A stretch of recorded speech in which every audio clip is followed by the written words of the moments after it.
اجازت کے بغیر کوئی نہیں آ سکتا، اور ان کو اس بات پر بعض اوقات بڑا غرور بھی ہوتا ہے، فخر ہوتا ہے کہ میری ٹیریٹری میں کوئی پیر نہیں رکھ سکتا۔ اچانک کمرے میں ایک شخص داخل ہوا، اس مغرور شخص نے زور سے چلا کر کہا، کون ہو؟ کیسے آ گئے میرے کمرے میں بغیر اجازت؟ تمہیں پتہ نہیں میں کون ہوں؟ میں اس واقعے کا خلاصہ عرض کر رہا ہوں۔ تمہیں اجازت کس نے دی میرے کمرے میں آنے کی؟ تو کہتا ہے کہ مجھے اس گھر کے مالک نے اجازت دی ہے، اور میں وہ ہوں جسے کوئی روک نہیں سکتا۔ مجھے بادشاہوں سے بھی اجازت لینے کی ضرورت پڑتی نہیں، مجھے کسی کا دبدبہ ڈرا نہیں سکتا، اور نہ ہی مجھ سے کوئی بچ سکتا ہے۔ اور جب یہ باتیں سنی نا اس مغرور شخص نے، جس کا سٹائل ہی الگ ہوتا تھا، جو بڑے چلا چلا کر بڑے غصے میں لوگوں سے باتیں کرتا تھا، اب اس کا جو غصہ ہے وہ نیچے آ گیا۔ اب ہے کون یہ تو بتائیں، کہیں آپ ملک الموت تو نہیں؟ اللہ اکبر۔ اب حضرت ملک الموت نے کہا، ہاں میں ملک الموت ہوں، مجھے کوئی دروازہ نہیں روک سکتا، مجھے کوئی گارڈ، مجھے کوئی کر و فر کہیں بھی جانے سے نہیں روک سکتا۔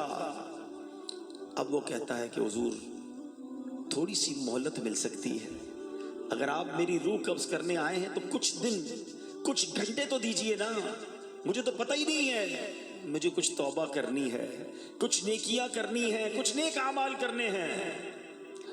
اب ملک الموت نے فرمایا کہ تمہاری سانسیں پوری ہو چکی ہیں، اب تمہارا وقت اینڈ ہو چکا ہے۔ تو کہا اچھا پھر یہ تو بتائیں، اگر میری روح قبض کریں گے تو مجھے لے کر کہاں جائیں گے؟ تو ملک الموت نے فرمایا اس مقام پر جہاں تو نے اپنے اعمال بھیجے ہوئے ہیں، جس طرح کے اعمال کیے ادھر لے کے جاؤں گا۔ کہ حضور میں نے تو نیکیاں نہیں کی، کوئی اچھا گھر بھی تیار نہیں کیا ہے۔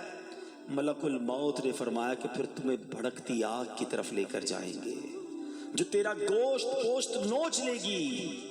یہ کہہ کر ملک الموت نے اس کی روح قبض کر لی، وہ مردہ ہو کر گر پڑا، گھر میں کوہرام مچ گیا، رونا دھونا مچ گیا۔